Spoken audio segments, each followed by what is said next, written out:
Okay, so before we get started here, I just want to preface this by saying that there are a lot of people in the streaming space that I meet on a regular basis who just see that the favorite streamers or professional streamers out there are using XLR setups, and they assume that if they get it, that they're going to get a certain level of quality with their setup. However, when I press these people further, it becomes really apparent that they don't fully understand why it is that those setups give them that quality. And to kind of try to generally address all these people, I'm going to make a video running down what it is about XLR setups that make them so special. So hopefully after you get done watching this video, you'll have a better understanding of XLR setups and how you can use it to achieve the quality that you're looking for.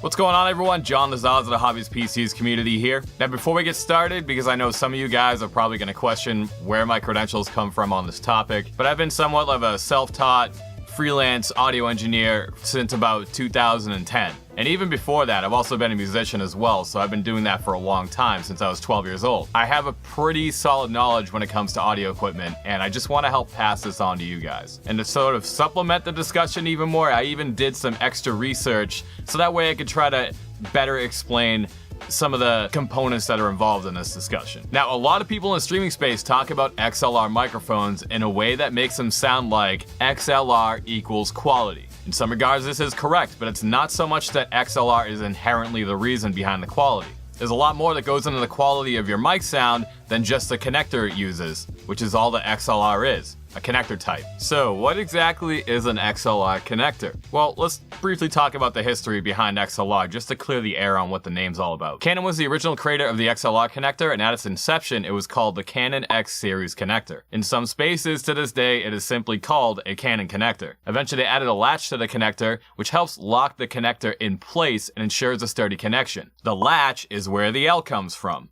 Then later they added a rubber compound around the female connector pins to help further reinforce that connection. The R refers to the rubber compound. I know this isn't the most elaborate or descriptive acronym for a component, but it just kind of stuck over the years, and thus we now call them XLR connectors. I should mention that the XLR connections that you might commonly run into in the audio world tend to come in a 3-pin design. However, they also come in pin configurations of up to 7 pins. Some of these are designed for lighting purposes, others are designed for intercom systems. XLR isn't designed strictly for audio. So what exactly makes these connections so special for audio compared to, let's say, your 3.5mm headphone jack that you might commonly find on your Android smartphone? Well, its most redeeming quality is the fact that it can provide what's called a balanced connection between two pieces of equipment. For example, an unbalanced connection might consist of 2 connectors on each end of a wire, and within that wire, there'll be a ground wire that is intended to filter out any sort of interference or noise, and the other wire will be used to transfer the signal between the 2 connectors. Despite the role of the ground, though, it doesn't tend to do the greatest job of filtering out as much interference as possible. Some of it tends to still get in there. Just keep in mind that when it comes to interference, it's not necessarily just the cable's fault. It usually has a lot to do with the environment around you. For example, if you have a phone that's receiving a signal, sometimes if that phone's placed too close to a piece of equipment,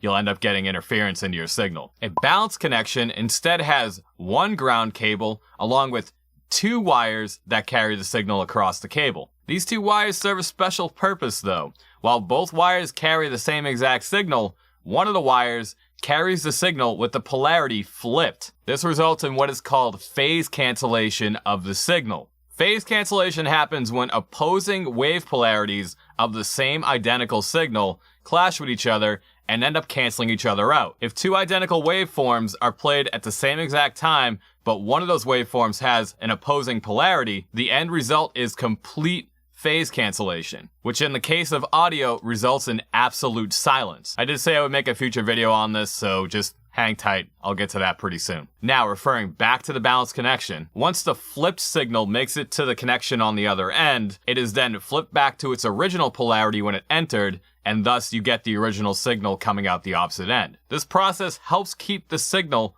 from clashing with any sort of interference and noise while it's traveling through the cable, thus resulting in a cleaner signal going into your equipment. For those unfamiliar with signal interference, it can take many forms, but typically it might sound like a high and varying pitch in the recording or in the speakers that you're listening to. It might be a radio broadcast finding its way into your signal. It might be like a subtle static noise making its way into your audio. Whatever form it takes, it's never a good thing in the audio world. It can generally ruin a recording, or it could just annoy the listener. XLR connections and cables do a great job of combating this. So after considering all this, it starts to become apparent that it's not so much that XLR improves quality. It's more so that it eliminates one of the many potential quality bottlenecks inside of an XLR setup. This is why I suggested in the title, this is about an XLR setup and not so much XLR microphones. Because when we're talking about the quality that an XLR mic provides, we're not so much talking about the quality that the mic or the XLR provides itself. It's the summation of the whole setup involved and the parts that go into it that help lead to the quality that you can achieve with it. Now, since this discussion is primarily contextualized around live streaming on your PC, the components of an XLR setup that I'm going to cover are going to revolve around a setup that works specifically for this. However, this subject could also apply to anyone working in the digital audio recording space as well. Okay, let's try to cover as many of the potential quality bottlenecks that can occur in an XLR setup. Starting with the mic. It can be argued that the mic is one of the biggest determining factors in the quality of your audio, as the mic is responsible for taking a snapshot of your voice. Each mic has different strengths and weaknesses, and not every mic is going to suit everyone's voice. There's an analogy you hear a lot in the audio world. You can only do so much to polish a turd. If your signal going in isn't very good, there's only so much you can do to improve it. You may only be able to take something that sounds bad, merely make it tolerable. Keep this in mind as we move forward. Let's move on to the XLR cable itself. Having a cable with a reliable and sturdy connection that's free of interference and noise will ensure that you're getting the cleanest possible signal going into the interface from your mic. No two XLR cables are built alike when we talk about brand differences,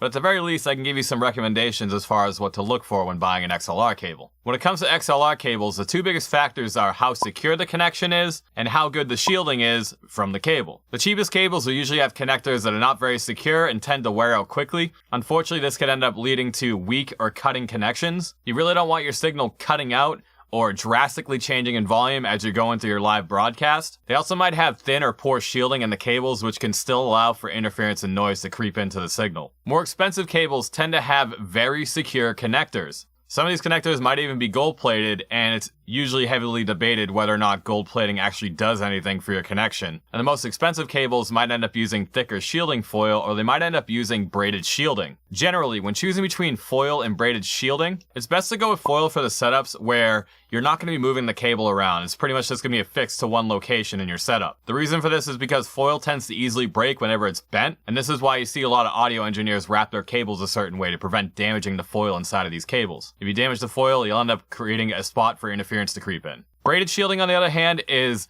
a lot more durable. It's a lot more flexible. The problem with it is that it's not quite as efficient as foil is. Braided shielding is perfect for situations where you're constantly moving the cable around in your space. So if you're in a live setting, or if you're doing a lot of recording and you have to constantly connect and disconnect, or maybe you're laying it across the floor, that's when braided shielding is probably the better choice. Next, let's move on to preamps. The output signal from your mic is actually very low output. Dynamic mics tend to have the lowest output, and condenser mics not so much. Regardless of what you choose, you have to amplify the signal somehow. This is the purpose that a preamp serves. When considering an XLR setup for streaming, this is one area that you absolutely should not skimp on. It's really easy to be sucked in by the attractive price of a cheap preamp, but trust me, it's cheap for a reason. A good preamp can come in many different forms, and some are even specialized to favor certain applications. In a live studio recording setting, for example, a recording engineer might favor using different preamps for different mics on, for example, a drum set. He might use one preamp and mic specifically for the cymbals. He might want to get maybe a warmer tone on the snare, or maybe he wants more bottom end on his kick drum. In this case, he will select a certain preamp to complement a mic to try to get the most out of that particular sound that he's trying to achieve. All this gets factored in because it's the summation of all these little details that lead to the professional recordings that you hear in modern music. When it comes to preamps, if you take the time to research the quality of the preamps found inside of a particular mixer or audio interface, you will not only ensure a well-amplified signal coming from the interface itself, but you might also ensure a transparent signal meaning that the signal is a lot closer to the original signal coming from the microphone, or you might potentially even get a complementary sort of sound coming from the preamp that works well with your microphone and your voice. So keep in mind that the downside of buying a mixer or audio interface with cheap or bad preamps could end up holding back the potential of the audio quality you could be getting. Last thing you'd want to do is spend $300 on a microphone only to make it sound like something that was around $100. That's the kind of effect that a preamp could have on a microphone. Cheaper preamps sometimes tend to have higher noise floors, which means that a lot of the times if you turn up the gain too high, you'll end up introducing noise a lot sooner than you would on a better quality preamp. This could also prevent you from finding that amplification sweet spot that you try to find when you gain stage your microphone, and that could prevent you from getting that well amplified, clean, noise-free signal going into your equipment. Some preamps also have a tendency to color the audio coming from the microphone, meaning that some preamps might make a mic sound warmer or brighter than it normally would. In the case of cheaper preamps,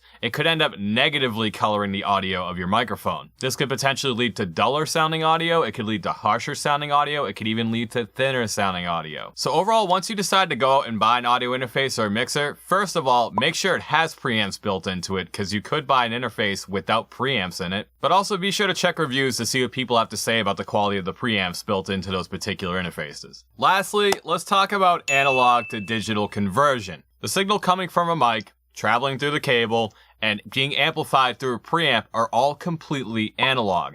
An analog signal is a completely electric signal that gets converted into something of use. In the case of audio, it gets converted into sound. A computer, however, is not able to translate an analog signal by itself. That analog signal needs to be converted into data that the computer can interpret so that it can actually do something with it. And this is what an analog to digital converter does. It takes that analog signal and converts it into something that a computer can use. A converter does this by taking multiple snapshots of that analog signal per second. The amount of times these pictures are taken per second is known as the sample rate. Basically, all you really need to know about sample rates is that the higher the sample rate is, the more pictures it takes per second and the more accurate it is to the original signal. However, please note that the higher the sample rate goes, the bigger the file size will be, and on top of that, you might run into some compatibility issues with certain programs or music players. Now, when it comes to conversion here, I don't want to overtly say that conversion doesn't matter. Depending on your application, this could actually be one of the most important things that you have to invest into. But in the case of live streaming, you honestly have a lot of leeway here. Basically, what separates good and bad converters is the accuracy of the conversion from the analog signal itself. If the sound that you're hearing from your microphone through your headset in the mixer or audio interface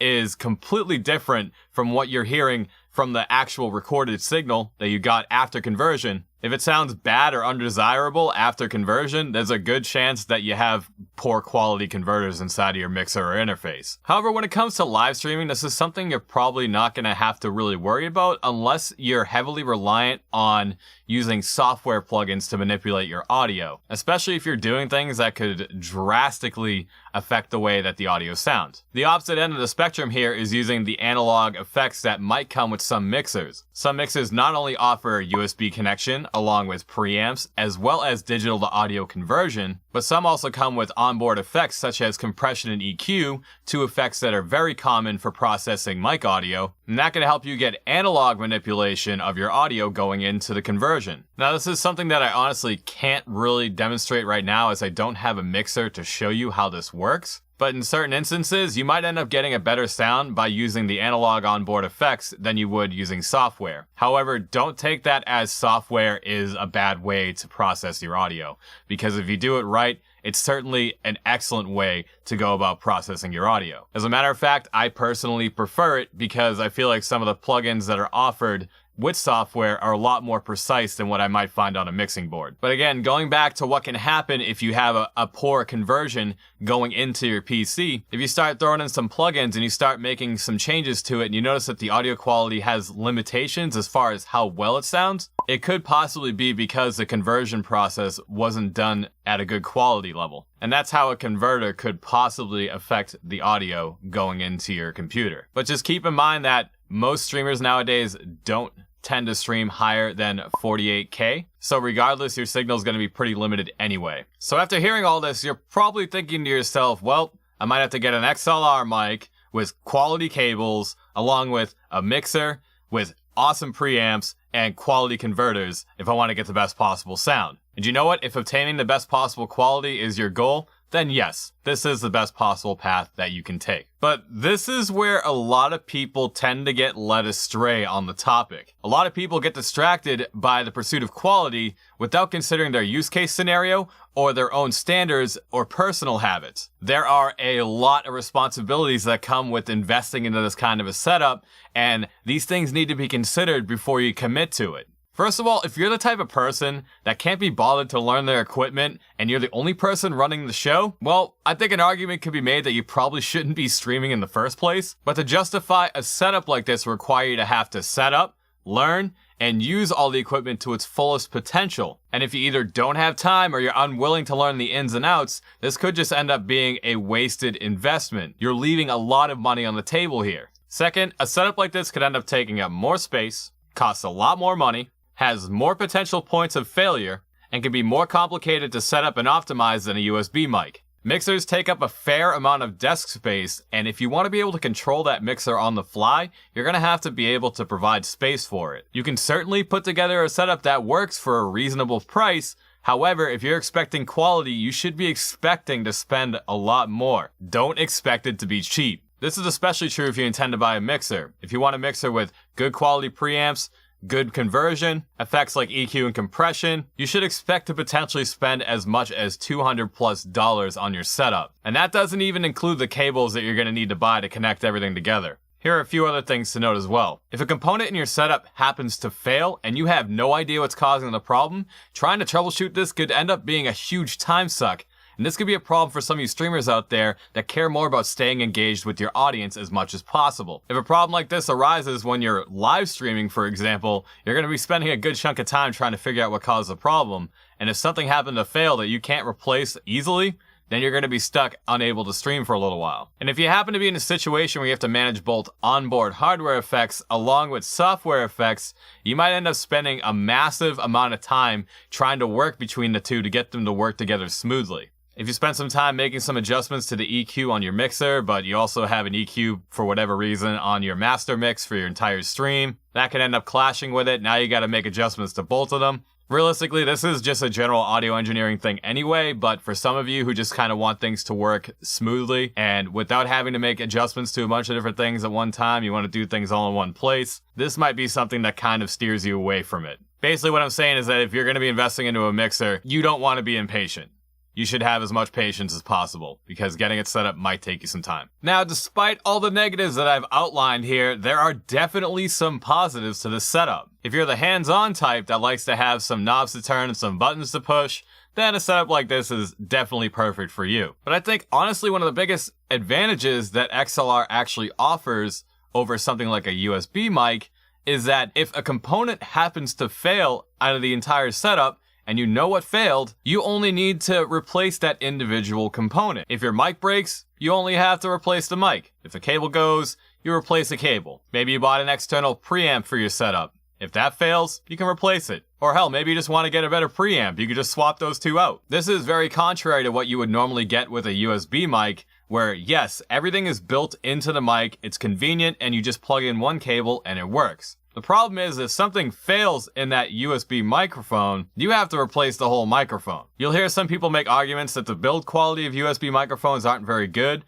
but to be honest with you, that's something that's more specific to brands than it is with USB microphones inherently. As a matter of fact, there are some Blue microphones that are actually very well built. And even in the cases of XLRs, I have used XLR mics that have really poor build quality. It's not something that's exclusive to USB microphones. But if there's one thing that I personally like about an either audio interface or a mixer setup, is that I get to plug in whatever studio headphones that I want. Personally, I'm the type of guy that likes to use studio headphones when I'm gaming or if I'm on live. And just having that option to use a wide variety of different studio headphones whenever I want by just swapping them out is just amazing to me. I don't have to go out there and buy a digital audio converter just so I can put in some headphones, nor do I have to go out there and use gaming headsets. This might be a positive or a negative thing for you guys, but for me personally, it's one of my most favorite positives about it. But on top of all this, one of the big things that is very advantageous about a mixer setup is the ability to add external hardware effects. I should preface this by saying that hardware effects are extremely expensive depending on what you pick up. But if you're the type that really likes to be able to control the analog sound going into your converters, then this is probably going to help improve that audio even further and truly achieve that pinnacle of audio sound that you're looking for. Not to mention you can swap them out whenever you want to, so that's always pretty nice. But again, super expensive. So after saying all of this, I want to make some recommendations for you all. I'm going to refrain from recommending any specific brands because there is a lot of subjectivity there. Instead, I'd rather have you guys comment down below and we can have a discussion about our own personal recommendations for brands that we prefer. So I'm going to separate my recommendations based on interest and investment level. Every streamer has different philosophies, priorities, and budget constraints, so I'm going to make sure to keep all that in consideration when I make these recommendations. Now, for budget streamers, streamers who are unsure about their investment or their future in streaming, or people that just like to keep it simple, I want to recommend a USB mic for those people specifically. They're inexpensive, easy to set up, and depending on what you buy, they can offer really good quality for their price point. On top of that, you can just use audio plugins or different types of software to improve the audio quality. But also for the type that maybe isn't sure about whether or not they're going to be sticking with streaming, you don't have to worry about investing too much into it and then feeling like you just ended up losing a bunch of money for nothing. Now, let's say you're the type that wants to take things to the next level, but maybe you want to keep things kind of minimal. Or maybe you just want to save a bit of money and you're content with using software plugins to try to improve your audio, then it might be best to consider going with an XLR setup, but instead of using a mixer, use an audio interface instead. Audio interfaces are primarily intended to just allow you to record analog signals going into a digital converter and then being used in something like a digital audio workstation. However, there are a lot of audio interfaces out there that also come with preamps as well. The only real difference here is that you don't get the advantage of, for example, onboard effects like you would on a mixer. The other advantage too is that you can use phantom power with them, so that way you have some way to power your condenser mic if you happen to use one of those. And a couple of other great things about an audio interface too is that, for one, it has a headphone driver, so you can use studio headphones with them usually. But some of the more elaborate audio interfaces also allow you to plug in rack effects, which are those external audio effects that I was talking about earlier. So the potential is definitely there for you to get that mixer level audio quality, but it also leaves a small footprint as well. This of course depends on the interface that you buy, but a lot of the more simpler ones that just have 1 or 2 tracks on them, those are usually pretty small. You can actually see my audio interface in the back over there. Never mind, you can't see it anyway. There it is.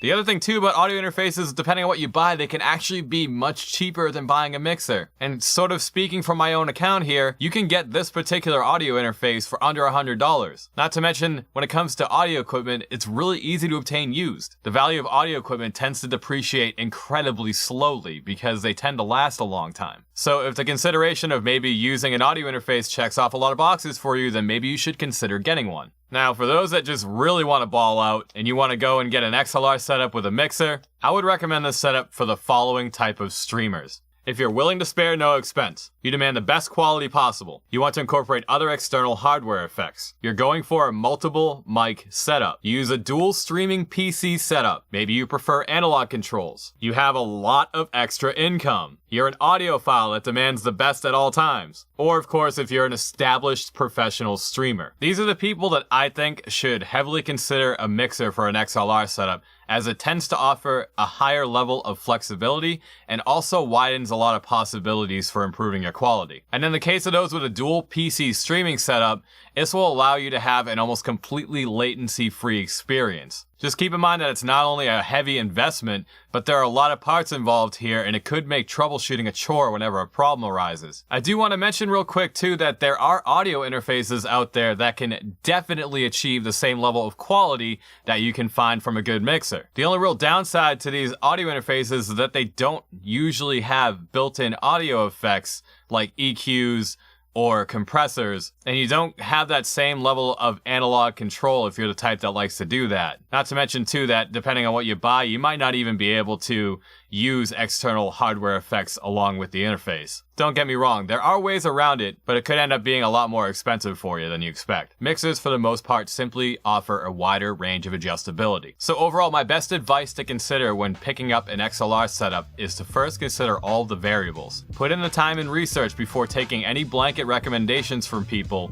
and just remember that it's not as simple as XLR equals quality. It's always the summation of the components in your setup. That, of course, just wraps this video up, guys. I hope you found the video helpful, and if you did, please be sure to rate down below, and be sure to share your comments down below as well. To all the audio files out there, why don't we have a little discussion in the comments down below about some of our favorite pieces of gear. In the description, there'll be links to my various social media pages, as well as a link to the Hobbyist PCs community Discord, and there will also be a link to my Twitch page. I stream twice a week, and it's a great place to go there and converse with me live. Also in the description, there'll be a link to the Hobbyist PCs merch page. You can currently buy coffee mugs and t-shirts with various logos on them. And of course, if you'd like to stay up to date with everything going on in the Hobbyist PCs YouTube channel, please be sure to subscribe and hit the bell icon for notifications, and you'll be notified anytime that we update to the channel. I appreciate you guys taking the time to watch this video. Thank you so much for watching, and have a pleasant day, everyone.